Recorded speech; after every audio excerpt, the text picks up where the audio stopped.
Right, we're live. Welcome back to the Elite Coaching Podcast. It's been a while since we've done one of these, maybe 5 or 6 months, but back today with a bang with my good friend Darah. Darah, how are you, buddy? Yeah, man, I'm all good. Just working my way through prep at the moment, and it's been going pretty smooth. Yeah, it's been a very exciting journey watching your prep thus far. Do you want to give everyone just a little bit of an introduction into yourself, like what you do, into your coaching business, and then we'll touch a little bit more into your prep and your journey so far through that. Yeah, cool. So, my name is Daragh Allen. I am an online coach. I always feel like really odd referring to myself as a bodybuilder. Um, You're a but big I bodybuilder. suppose at this stage now, I can wear that hat. But I suppose like first and foremost, I do kind of put myself as a coach. And yeah, that's pretty much been how it's been over the last few years, just developing my own knowledge, like geeking out as much as possible. But like it always comes back to like how much of that you can apply to the individual in front of you and helping people progress. And that's it. It's been going well. So yeah, currently on prep at 8 weeks out now. Competed 5 years ago. And I was on prep 2 years ago when shows got cancelled with COVID. So hopefully we get to the stage this time. Please God. The one question that I wanted to ask, I've been watching obviously like your journey over the last couple of years and watched your journey in 2020 with Cal and watching this journey. And one thing that kind of resonated with me was that the timing of this prep. And I wanted to kind of ask you about that and get you to kind of speak about that. How, because what it looks like for myself is like, this is like perfect timing for you. It's like everything is set up so well, like the training environment, everything has just such a nice groove to it. What was that pinnacle, like pin drop moment for you to be like, right, this is my time to go now? Well, like obviously you're going to have a lot of people who do enjoy just wanting to get out there and getting the experience of going out and competing. And we can't really disregard that, but also it is bodybuilding. Like it's not a dieting competition. And I think you have to have set enough kind of groundwork and laid the foundations to actually go ahead and diet, because I think a lot of people will shortchange themselves and become very disheartened when they realize, because like at the end of the day, there's going to be a lot less muscle there and more fat than what anyone thinks. Like no matter how realistic you are, that's pretty much the expectation you want to put on yourself, is that like, right, there's probably more to come off and I'm not as big as I think. So when to actually go ahead with the prep is like once you feel comfortable and confident, and like you've got that validation from people who actually know their stuff, because you'll get a lot of people like in your local gym, people in social media saying, oh bro, you look massive, all this and that. But unless you actually know someone who's been there and done it and you can take their word as valuable and you get their approval that like, yeah, cool, go ahead, prep looks like a good idea, then would be kind of like the time to go for it. Yeah. What was it environmental for you as well? Because obviously like you're living in a country now where like your surroundings are very influential towards what you're about to do. Did that play a pretty big role in it as well? Well, I nearly say the other way around. It was like that's why we moved here, because like the Yeah. culture is just much more significant. Um, so obviously, yeah, I'm from Dublin, like yourself, and not to like disregard the Irish community, but like it's just miles ahead over here. And like even with my last prep in 2020, the environment thing was such a critical component, because before that I was actually working with Aer Lingus, and then I moved to a gym again to like intentionally put myself into a better environment to go ahead and do something that you enjoy. So Yeah, that's incredible. And like I said, watching from the outside in, that was one of the big things that I found. Like when I saw you start off your prep, and as the weeks went by, in my mind, like watching that, like from the outside, I'm like, you seem to have nailed it perfectly. It's like everything, like from a physique standpoint, from your environment, your training, where you are, it just seemed to have fit so well. So that's why when I was getting into the podcast, like that's the first thing I want to ask him. It's like, did you like intentionally do it, or was there just like that pin drop moment where you're like, I'm just gonna go? yeah, well, it does have to be like somewhat of a ballsy move to like put yourself first. And I don't think it's not an arrogance thing. And look, you'll always have people who say like it's pretty shallow to like just be thinking about bodybuilding or whatever. But like if it is what you enjoy, you should never really feel guilty about putting yourself first and having the confidence to say like no to something that is like comfortable. Like not all of your growth is going to come from a comfortable environment. So hands down the most selfish sports there is. Like you won't find another sport you have to become this immersive, and taking yourself into that situation of moving away to different environments.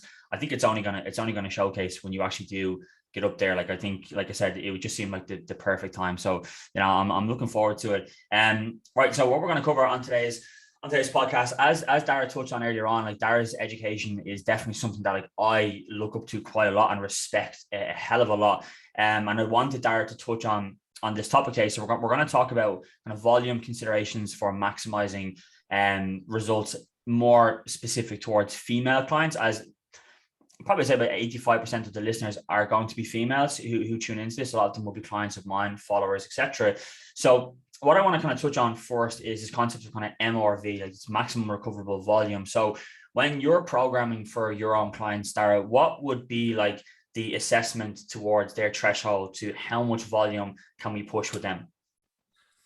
So I want to actually start this by throwing a bit of a spanner in the works there. And like, there's going to be this caveat toward volume of like potential limitations that we have when we're extrapolating information from research, and how we're actually practically applying that, because there's going to be some level of bottlenecks there that's going to, again, like minimize the application that we can have between the two. So when we're looking at like volume per se, we have to appreciate that like not all research is going to be done very accurately. You'll have some research that says like, oh, on trained individuals, but what constitutes a trained individual? Okay, so you're going to have someone down that'll be like ex-marathon runners, or it could be like Navy SEALs. Like they're very different modalities of training, but they're both trained individuals. Then when it comes to the actual specifics of executing the movement, you're going to have like equipment availability being a potential bottleneck. You'll have the setup of the actual movement, like your accuracy, relative to your proportions as an individual, your lever lengths, and like any other issues you have with potential like activation of a muscle group. You might have like other muscle groups that are overactive and they're kind of compensating, or you're not getting much engagement with the tissue you're trying to train. So that's, I suppose, straight out the gate. Anything else that we say herein is, it's encapsulated within that. We need to kind of appreciate those preceding terms before we actually say like, right, okay, more sets, less sets, how much per body part, all that. So yeah, so moving into maximum recoverable volume, this is pretty plain and simple, like how much volume you can do and still recover from. That's going to be relative to a term you probably know as allostasis, allostatic load. Basically, how much stressors are in your environment in your day-to-day life. So our goal as coaches is pretty much to minimize that allostasis, minimize that life stress so that you can maximize your training stress, because there's going to be like an inverse relationship between the two. So if you're highly stressed, you're having poor sleep, nutrient partitioning is poor due to digestive issues. That's going to take away from how much volume you can actually train with. So again, a lot of people will say this fatigue management stuff is irrelevant or overhyped, but it's about the context of who you apply it to. So I think once we're ticking those boxes and we have our training standardized, we have our allostasis or our normal stressors managed, then when it moves to like your maximum recoverable volume, initially it's kind of like just trial and error. So what we typically do is like move your training volume up over the course of a few weeks. Again, maintaining all of those other things well in the background. And once you get to that top end point where, let's say, like markers such as pump or contraction in the gym starts to diminish, your appetite starts to take a bit of a hit, sleep takes a bit of a hit. Once you see this skew in biomarkers, and once that skew is coming from training related fatigue alone, that would be a pretty good indication of like, right, that's kind of your threshold. Yeah. I love what you said there at the start about like having to like assess lifestyle first and then we'll like look at training. When you have a client who initially comes in, would that be like your first protocol with them? It's like, I'll assess everything in the background first. And would you start off training at like a complete bare baseline? Would that be your first protocol? Similar to that, yeah. So like obviously when you take a client on board, there is a level of expectations that you need to voice across with someone. You need to have that clear client agreement and say, like, right, this is what's kind of expected from you, but it's not all at once. Like, you're not going to have someone who comes in from having like 3 takeaways a week, blah, blah, blah, poor food, never trains. And you're saying, right, go buy a pair of blue light blocking glasses, go do some sunlight exposure, all this stuff. You're going to drip feed that over the course of a few weeks. And I wouldn't say start training at a bare minimum, because you're also going to have like their ability to train hard. If there's someone who hasn't really trained and they can't train hard, them doing very little and not training hard is not going to get you anywhere. So yeah, if it is a trained individual, I would start them off on the lower end, definitely. Yeah, perfect. And just trying to I suppose ask another question inside that, when you're looking at their whole lifestyle, and I was kind of taking away from volume, but it's a good question to ask. What would be like the factors of lifestyle that you would be looking at initially? Like, would you be looking at like work stressors, family stressors? Are there certain things that your questions that you would ask, maybe your consult form or check-ins, that would kind of pull that information from them so you can start to mitigate that towards the volume? Yeah, so it pretty much should all be encapsulated within your like initial consultation or your data collection form. So actually having a good understanding of like their job, and if it is somewhat vague, then like ask them like, right, what do you do within your job? And like maybe go a few days of tracking like their step count before you set them up, because someone could say like, oh, I have a pretty easy job in hospitality, and then it turns out they're doing like 20,000 steps a day, they're fucking changing bed sheets, all this stuff, and like that's going to meet their requirements for exercise. Okay. So yeah, and again, jumping on calls with people, having some interaction, getting a good understanding of that is going to be pretty useful, I think. Yeah, no, that's awesome, buddy. That's good. I like the way we touched on that. Because the thing for this all like MRV thing, it's for our listeners. It's going to be good to hear like the actual breakdown of that and like what we should be like looking to assess from there. So after we've kind of assessed that like baseline point, then moving into more kind of specification. So when you're looking at like a female, when we're looking at like the body parts that we're going to look to try to bring up, whether it's just for like maybe like a photo shoot or stepping on stage, maybe like entering into like a bikini comp, what would be the like specification that you would put into the program for them from a volume standpoint? Like what would be like the kind of starting point, and where would we kind of titrate that to? In terms of sets, or like where?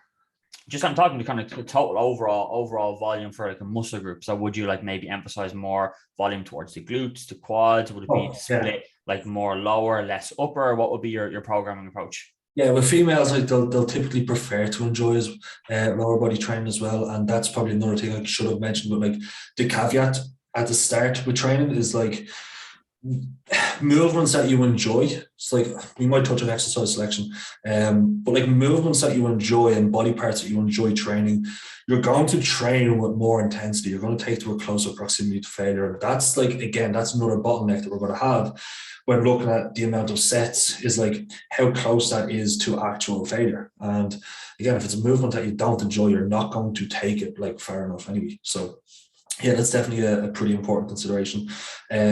With regards specificity with training, yeah, lower body is typically the preference with females.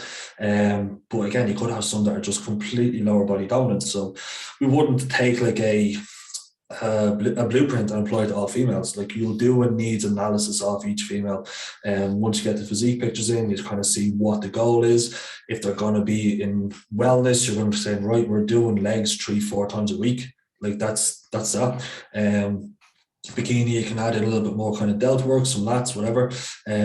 Figure, probably a little bit more muscularity, less body fat. But yeah, it's always going to be like a needs analysis for the individual in front.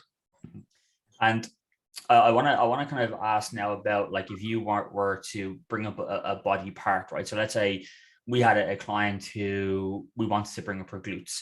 What would like your like initial like programming thought process be towards that? Like, would you, let's say I'll give them glutes, let's say maybe 4 sessions a week, but then inside of that session, how much volume, how many like, let's say exercises, sets would you prescribe to that individual to try to really push that growth?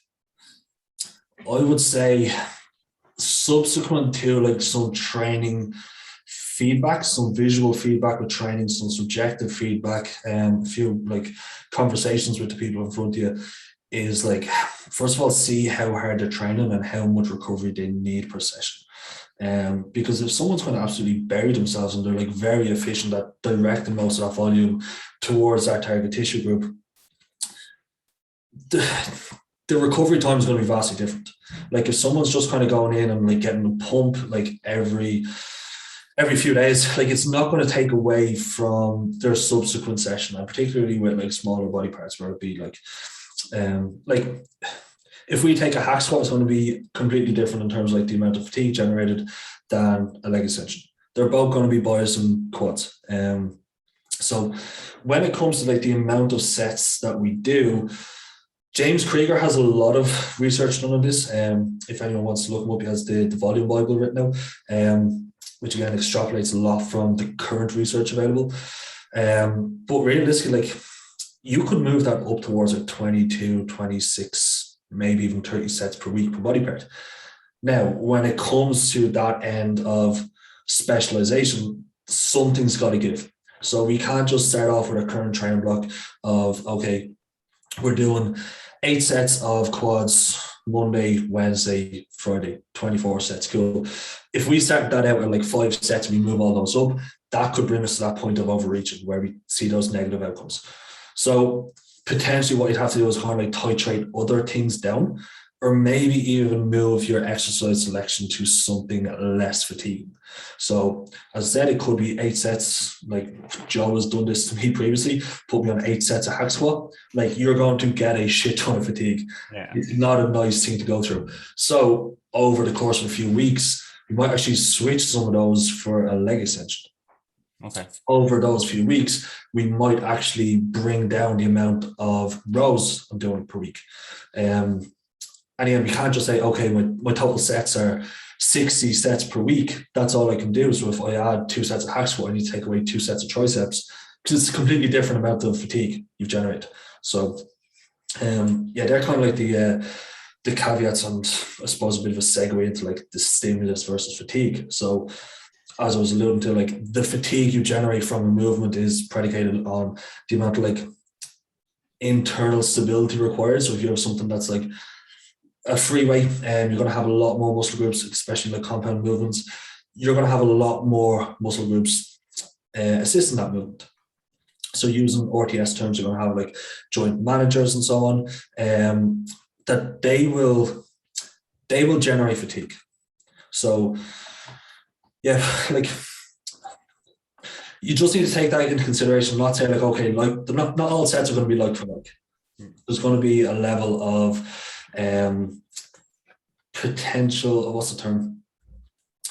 Don't know how to rephrase that. There's going to be a level of compromise. Yeah. I just wanted to ask one question while it's on the tip of my tongue there. When you touch back there, you said when, let's say we're going to push one thing up, we'd have to pull one thing down. Would you always, like, let's say we're trying to really push for like maximizing growth here, and let's just talking about the hack squat there, would you always favor, okay, I will push that hack squat up one and maybe like scale everything else back? Or would you more, okay, maybe I can push the hack squat, keep the hack squat where it is and push everything else? Because as you said, you know, the fatigue on the hack squat is going to be like a lot greater. If you're trying to maximize growth, would you say, okay, let me kind of take the risk of pushing the hack up by one more and we'll just assess and kind of keep everything else low? Or would you maybe keep the hack where it is and maybe go, okay, risk assessment is not worth it at this point and I'll push everything else up? Yeah, so like when you're making those adjustments, I would kind of do so. You can manage this stuff and you can see on a day by day. It's not as if one day you're fine and the next day you've completely overtrained. You're like seeing 3 kilos of muscle mass loss. Like that's not going to be the case. It's going to be a transition from like, okay, I'm starting to feel more fatigue. Sleep is going to start to take a bit of a detriment. Okay, what do I do now? I can well, I suppose at this stage it's reactively. I can put in like a little deload. We can take the next 2 days off to scale that back, reassess and readjust from there. So if you notice that like, okay, I've added on a set of hack squats and kept everything else the same. And after 3 days, my appetite started to take a hit. Right, take the next 2 days off, then pull everything else back slightly and then continue with your hack squat progression.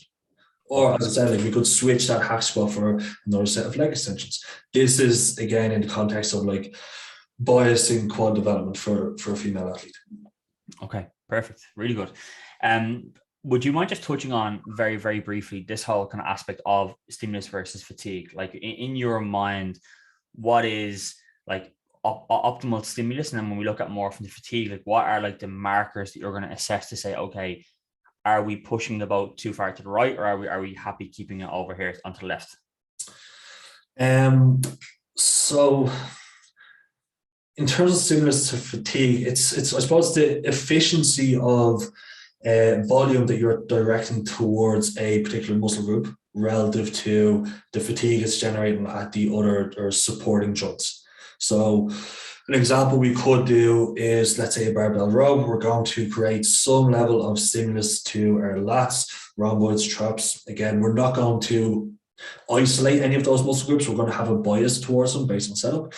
But also with that, we're having potential fatigue for joint managers, potentially at the elbow joint, around the shoulder, around the pelvis, because you have to stabilize that position.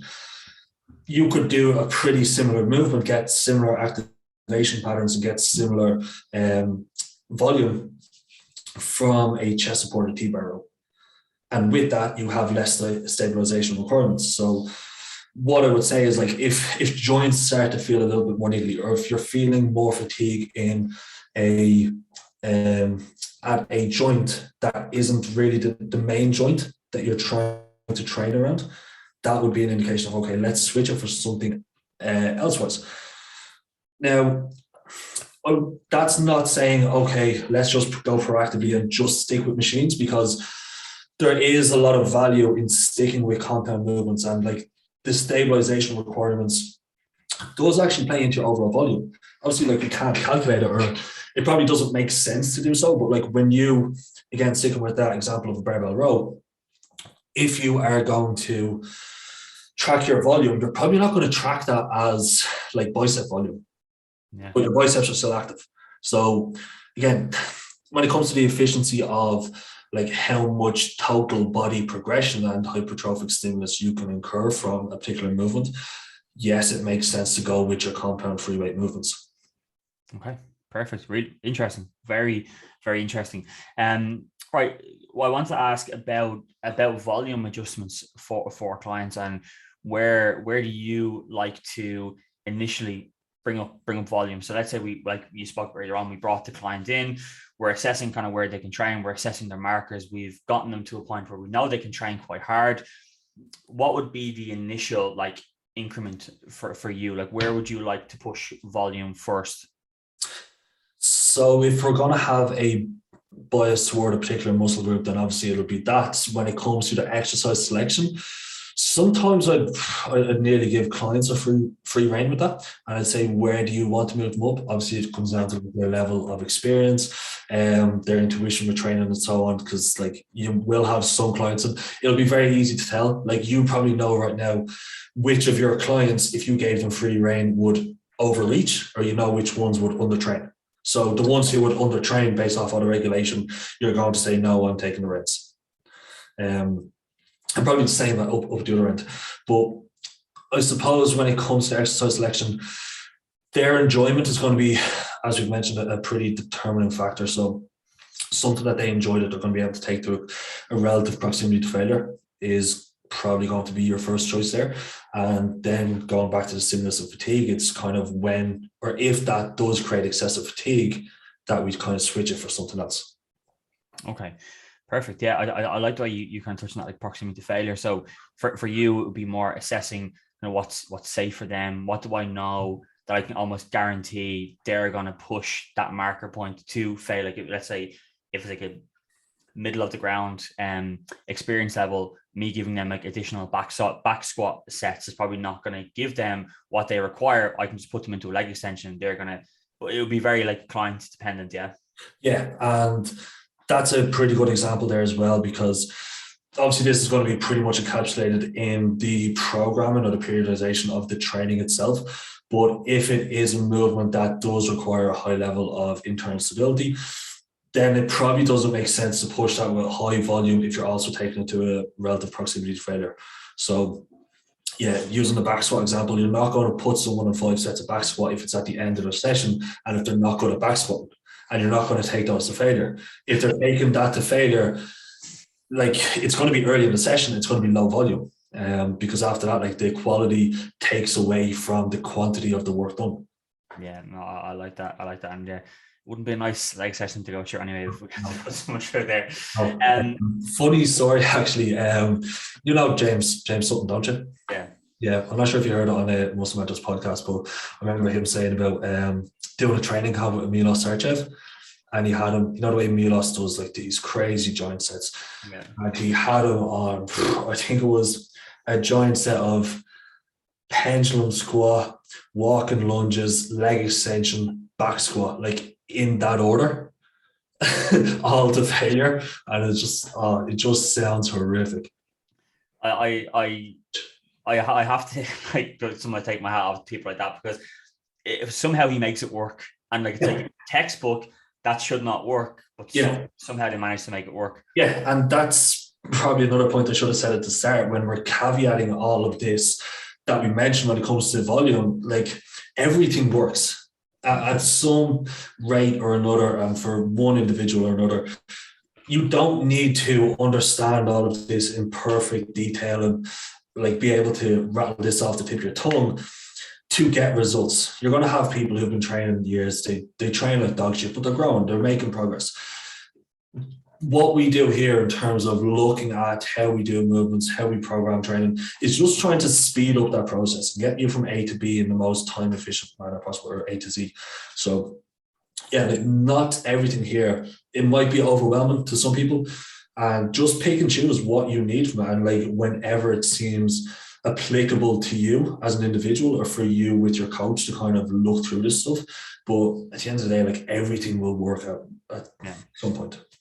Just one thing, when you were speaking earlier on, Darah, and I just made a note for her to ask, when you were talking about like assessing your client's proximity to failure, this is probably something that definitely needs to be spoken about more as we're starting to deal with more clients who are at a higher experience level, or kind of climbing that ladder amongst their experience, is this whole kind of concept of failure.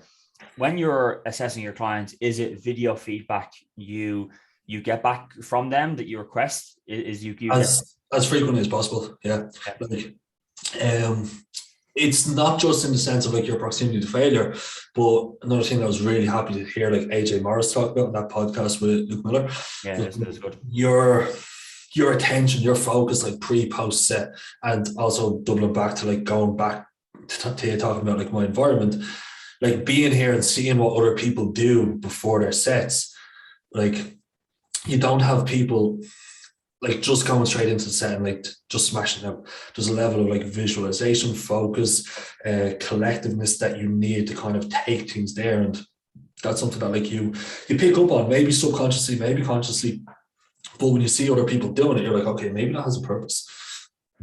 Yeah, it's the whole thing of we don't know what we don't know, and not being in those environments, you're never going to be able to expose yourself. And like you said earlier on, like it probably was a selfless thing for me to do, but in 5 years' time, that selfless act is probably going to be the best thing you've ever done as well, as taking yourself and putting yourself in that environment. So when you get the feedback off the client and you assess them, how hard, because obviously you can train to failure and you understand that level that's required.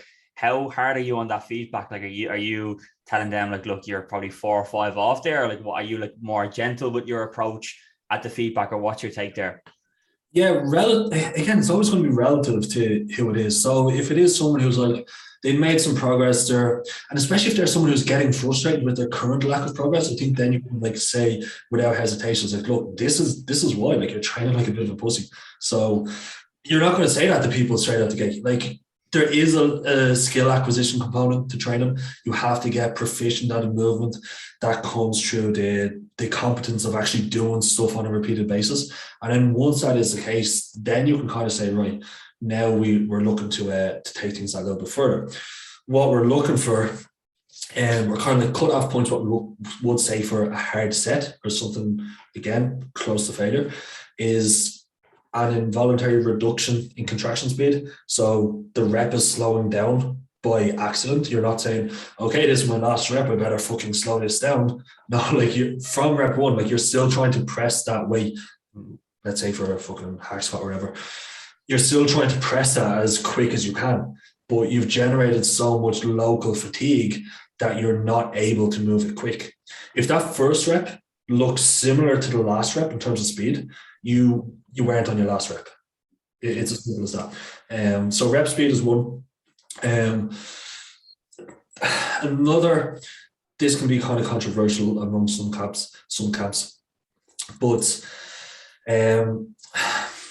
your joint positions and how you're set up and any kind of leeway that you have in how you perform the movement. I don't want to say they have to be identical in terms of like your setup. You're going to have some level of compensation, okay? But if you see someone who's like really driving their hips up off the back of the hack squat or whatever movement you want to do, if we see something changing drastically, you're saying, right, okay, stop. That volume wasn't going where we wanted it to. You were letting other muscles take over that movement because the ones you're trying to train have generated enough fatigue and they can no longer perform that movement. So again, just appreciate there has to be a level of leeway there, especially if it's with the trained individual who's taking things that a little bit closer to failure. And again, that's going to be controversial among some people. Yeah, no, and a phenomenal thing to speak about as well is, and I think we touched from that AJ podcast as well, is that like level of execution. It's like, do we just abide by textbook or do we let the textbook slide a little bit in that kind of chase for progression? Do you have like that leeway marker with people where you'll say, okay, look, I expect it to be like 100% on like, let's say rep 1 to 4, but as we kind of creep in a little bit more, like I'm going to give you that little bit more leeway if you can still get that weight from A to B. Yeah, because as we said, if the first and last rep looked the exact same, it wasn't your last rep. So it's pretty simple in terms of that sense. Yeah, that's brilliant, and that definitely leads on to our next point is touching on kind of as we've been like speaking to this kind of volume and pyramid, like getting to that like upper end. Then obviously we're going to have to hit a point of like diminishing return where things have to either stall or we'll have to push things towards a bit more of a deload. To you, we'll touch on maybe marker points first, and like when you're assessing your clients, what are you looking for? What would be like your telltale sign that someone like needs to deload? Appetite is usually the first to go. Sleep deterioration, but again, like it comes back to that allostasis, and like someone's like, if I see feedback or like someone's tracking their sleep and it's 4 out of 7, I'm going to say, right, have you still been doing what we plan to do? You know what I mean? Is that coming from training related fatigue, or is that you mismanaging your general day-to-day stress? But yeah, once we kind of see those decrease, pump is another one that I like to track. So again, like how much connection do you feel within that given tissue? Because that will typically diminish as well. But also, like, I wouldn't say, oh, I didn't get a pump today, I need to deload.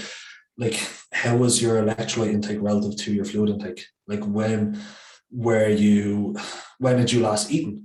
And another thing that we should probably talk about is like your volume threshold in a given phase. So your hypocaloric MRV, your maximum recoverable volume when you're in a calorie deficit, is going to be less than what you can do when you're in a surplus. This is going to be further exacerbated or emphasized with someone using anabolics, because obviously greater training capacity, better recovery capacity.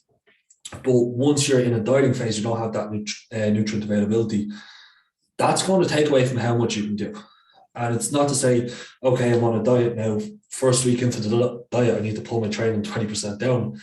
It's not the case, but maybe at the latter end of photo shoot prep, we're starting to work things down. And that's probably something that we'll see in a gainer phase, in an improvement phase. We're titrating training up, we're titrating it up along with food, potentially along with anabolics. Once we get to the latter end of prep, we're actually starting to work things down. We're doing less and less training because we want to make sure that the quality is there. But yeah, as I said, once we kind of get to that point of diminishing returns and we see these deteriorations with your sleep quality, appetite, pump, whatever other markers, deloading approaches. So you can do like a complete rest, complete deload. You can do like a devolume, where you can do reduced volume or reduced frequency. Sometimes what I like to do here is like even say, put someone in and say, right, go do 3 full body sessions this week. You wear on a specialization, you wear on 5 training days per week, you're a high cardio. This week we're going to pull that down. Go in, get a pump some days. And also with that, like bring along some feedback of like other movements that you enjoy, or maybe stuff that you want to throw in. Because again, just bring it back to that whole point of enjoyment and exercise selection. Like they marry up very, very well together. But when you're giving them that, it's a three full body days, are you still allowing them to go to failure, or do you have like a set protocol inside of that session that you ask them to follow? Oh yeah, I'll give them a protocol. I will say like 3 rep in reserve, which for most people will end up being like 4 rep in reserve. Okay, so a three rep in reserve, and the actual total volume. 2 working sets per muscle group. Okay, two working sets. Okay, and their frequency then, would you, let's say, allow them to do maybe 1 day on, 1 day off, 1 day on, 2 days off, or do you just give them free rein with that? What would your protocol be there? Yeah, I'll kind of give them free rein. Like the specificity that you apply is proportional to the level of advancement of the individual in front of you. Like if Joe gave me very vague like instructions like that, I'd probably go the other way with it and overtrain. You know what I mean? So I think once you're kind of working with that other individual who does really, really enjoy training, it's a mental, psychological, social outlet for them. It's something they enjoy. You kind of need to make sure that they don't overdo it. But yeah, I suppose like most people, if we're talking Gen Pop, are like, again, if we're in a dieting phase, which is when I think deloads and devolumes are underutilized, people probably won't overdo it. Yeah, because they're tired. Like you just need to reiterate the point to them. Like the point of this week is literally just to minimize that fatigue that we've accumulated over the last mesocycle, and just pull things back so that we're ready to kind of push back on for these last 7-8 weeks. And do you ever factor in like regulated deloads, or is it always auto-regulated with you? So once we've ran a few productive mesocycles within a gaining phase, you can pull that information across. So you'll construct a schema based off their responses, what you've done so far, what's worked well, when we haven't. So reactively doing it initially, and then you'll kind of blueprint in a proactive plan, if that makes sense. So let's say with a certain individual, we're trying to bring up whatever body parts. We know that we've ran this schema over, let's say 9 weeks, where we ran 4 weeks at baseline volume, we've done 3 weeks at baseline plus, we've done what's left, 2 weeks at baseline plus. We ran that 9-week volume, then we say, right, now we were tired. We take that deload, we wash off the fatigue, and then we can kind of like drag and drop that 9-week block and say, right, the plan is probably going to be around this 9 weeks. Obviously, that can change again, poor allostasis management. If food is titrating up along that time as well with drugs, potentially you can pull that out a little bit more as well.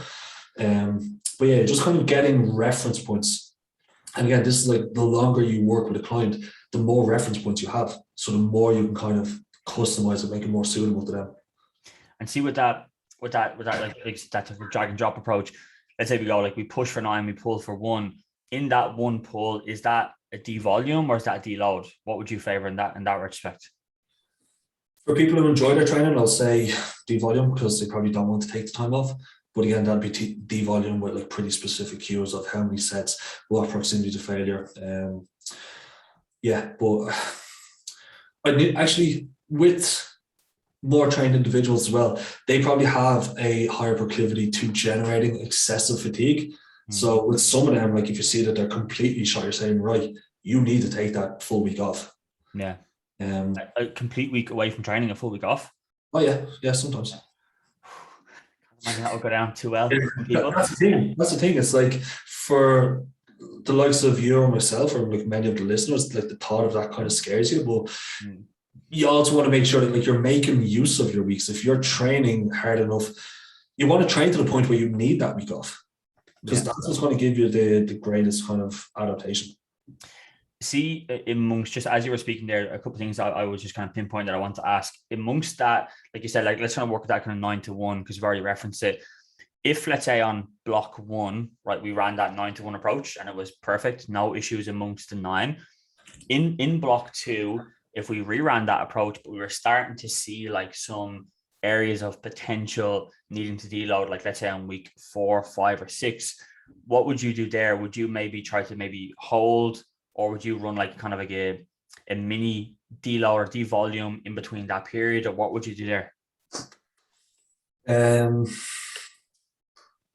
Yeah. It's so nuanced because it just depends on the individual. I suppose, again, just have that conversation of like, what has changed? Like, just reference the last block and say, okay, last time we managed to get this much training, like what's changed since then? It could be, again, like we talked about, they're getting better at training, they're better at taking stuff to failure. So then we could actually infer that, and then in the subsequent block, we'll just start them on a lower volume. So like their previous baseline in their first like 10 weeks of coaching with you has been whatever amount of sets, and now like they're reaching a year, they're getting really good at training, they're getting strong. Now you're going to start that subsequent training block on like lower volume. So I want to ask as well there. So just another question that was pinging into my head there. When you're speaking there about clients who are, let's say, dieting, or let's say we're on prep, when we're looking at like, let's say, either the deload or the devolumize, is there anything else that you will change amongst that week? Like, will you change their cardio that week? Will you change their food intake that week? Or is it just strictly from training? If they're ahead of schedule or if they're on track, I wouldn't change anything. Look, I'd rather just kind of keep their food as is. I know that you, like as an individual as well, like to kind of emphasize the difference between like training and non-training day foods. Like there's a pretty decent amount of calorie difference there. So like maybe even at some stage, if there is a lot of fatigue and like their rest day food is low, I could even bump that back up slightly. But like their weekly average is still going to be pretty similar. You know, so like if someone was training 4 days a week on 2,700, they had 3 rest days on 2,000, their average is going to be around, let's say, 2,300. So like, let's carry that across, and then in that deload, we might put them on 2.3 or 2.2. You know what I mean? So, yeah, like their weekly averages then would drop if you're putting them on like just their non-training day food. But if they're kind of like, you need to keep digging, you might actually push that back up. You might put some cardio in. Usually what you'll see is like potentially, or I might even like move their steps up, because it's still increasing their expenditure, but it's very, very low fatigue. You know what I mean? So like no one's going to like need a deload from doing too many steps.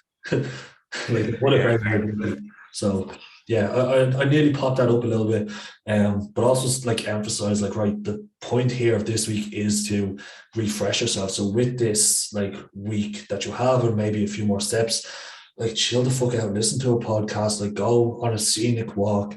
Like you're still coaching a person at the end of the day. Like it's not a Excel sheet that's going to be on stage.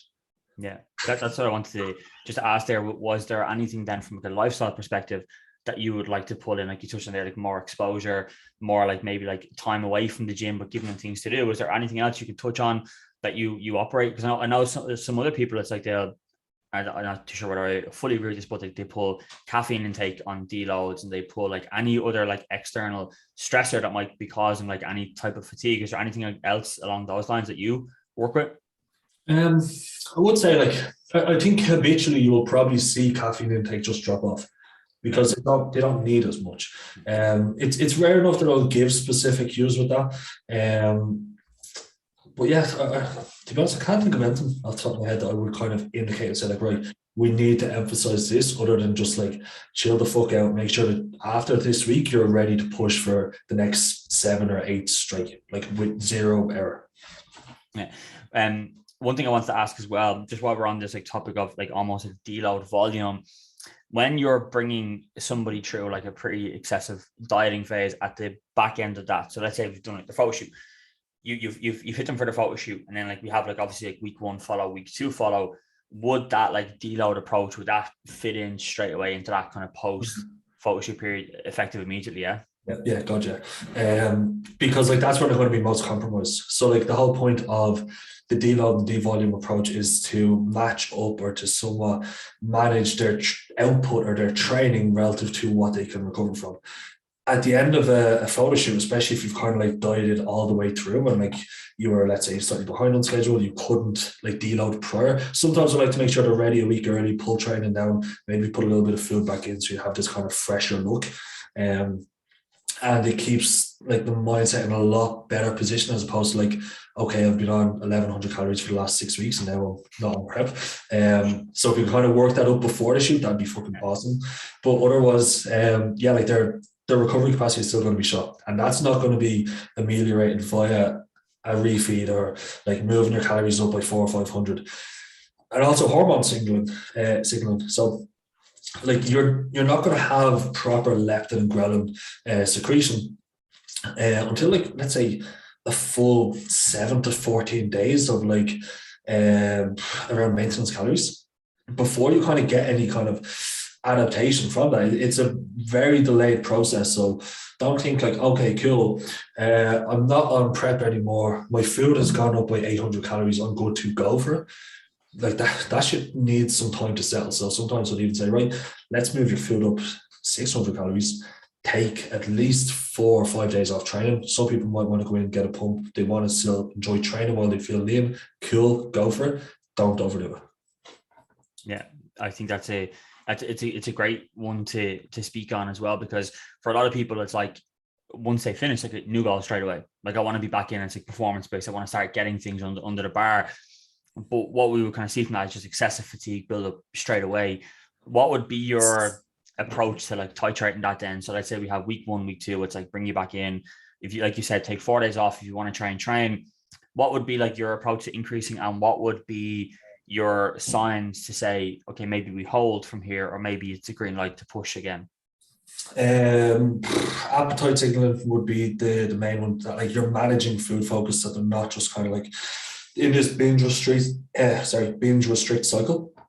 Even if like their calories work out the same, like you're not going to see the same effects in terms of, and there's research done on this. I'm awful for remembering research names, but like they literally compared like females in a post-diet period where both groups are having 2000 calories, so they'll have maintenance intake. One group is doing like 2 days of 3000 calories, the others are like just matching them up to get the averages. So it could be like, actually probably more than that, I think it was 2 days of 3,500 calories, 5 days of 1600, and then compare that to groups having the 2000 calories daily.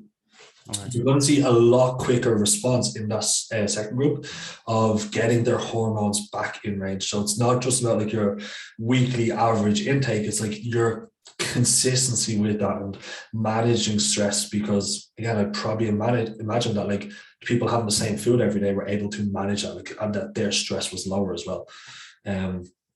So yeah, that. And then for other people coming out of like photo shoot prep, competition prep, again, if you're working with assisted individuals, you're going to need some time at like a TRT dosage to wash off like that androgen related fatigue, because that's built up over a long time. And like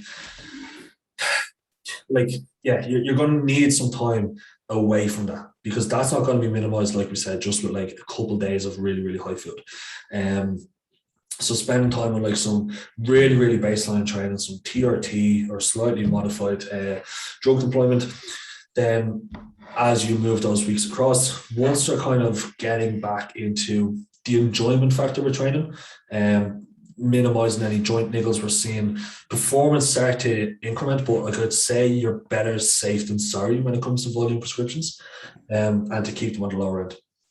Because once their food is high enough, they're consistent enough, and they're getting like some level of training, like they're not going to lose tissue. I know that that's kind of like what everyone's so afraid of, but like the minimum effective volume for muscle retention is like 8 sets per week for most body parts.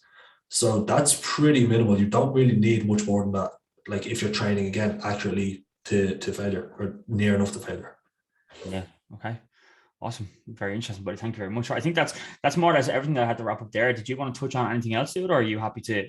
No, I think that's it, mate. I think we've covered that, gave a pretty good context, and like again, the applicability of it towards you as an individual. You don't need to have all this understood. You don't need to be able to apply all of this straight out the gate, but as you progress through your physique development journey, it's going to be a matter of like maybe taking more of these little nuanced pieces on board and applying them. And that's really when like the specificity has more prevalence or precedence. And yeah, that's it. Right, but thank you very much for coming to the podcast today. For everyone listening to it, where can they find you? What's your Instagram? What's your handles? Where can they catch you? So Instagram is at Daragh_Allen, Daragh. And yeah, hit me up there. That's where I'm going to be posting all of my current updates, client updates. I have a good bit of informative content up there. Hoping to get a website up soon and get some articles started writing them. So hopefully that'll be ready to go at some stage in March. Yeah, any questions that people have, like I know I look pretty aggressive, but I don't bite. So feel free to pop me a DM and have a chat about anything. Awesome, buddy. Thanks very much for coming on today, Darah. Really appreciate it. Great. Appreciate it, bro.